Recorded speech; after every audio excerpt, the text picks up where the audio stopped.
Ipinagmamalaki ngayon ng Amerika na malapit na raw nilang maabot ang layunin nilang pilayin ang Iran. Pero palaban pa rin ang Iran. Ang kanilang missiles muling gumuhit sa kalangitan ng West Bank at Tel Aviv sa Israel. Sa gitna ng gantihan, bukod sa mga sibilyan, pati mga oil facilities sa gitnang silangan napupuruhan. Hinahadlangan pa ng Iran ang pagdaan ng mga oil tanker sa Strait of Hormuz. Kinundenaya ng UK, France, Germany, Italy, Japan, Netherlands at Canada. Sila pati ang South Korea nananawagan ng ligtas na pagdaan sa Hormuz. Ayon sa Japanese media, pinayagan ng Iran ang pagdaan doon ng mga barko ng Japan. Ang Amerika sinabing handang alisin ang sanksyon o parusa sa pagbili ng langis ng Iran sa loob ng 30 araw para raw mahupa ang pag-alagwa ng presyo ng petrolyo.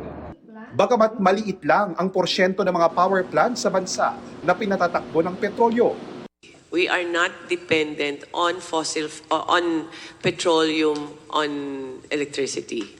We are dependent on coal, we are dependent on renewable energy, and on gas. Naghahanda rin daw ang gobyerno sakaling tumagal ang digmaan.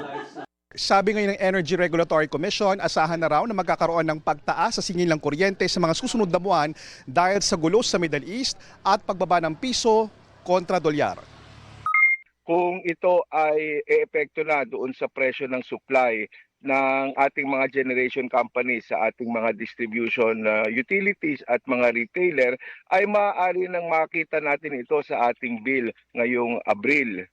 Hindi pa masabi ng ERC kung ilang porsyento at magkano ang posibleng dagdag singil sa kuryente.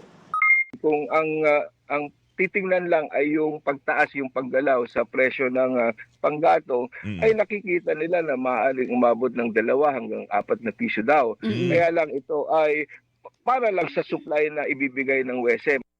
Pero ayon sa National Association of Electricity Consumers for Reforms o NASECO, kung totoo ang projection na 2 pisong dagdag singil, ang katumbas niyan hanggang 400 pisong dagdag sa bill ng mga household na hanggang 200 kilowatt-hours ang konsumo sa kuryente. Kung ating titignan yung ating generation charge, yung unang-unang linya sa ating monthly bill, yan ay pabago-bago. Biglang tumataas yan dahil sa sinasabi nilang pass-through cost. Wala nang verification niya. Number 1, i-verify, i-audit yung pagtataas na yan, siguraduhin at gawing on a staggered basis. Huwag biglaan. Paglilinaw ng ERC, pumapasok na sila para bigyan ng direktiba ang mga electric utility at generation supplier na utay-utayin ang pangongolekta at pagtataas singil. Para sa GMA Integrated News, ako po si JP Soriano, nakatutok 24 oras.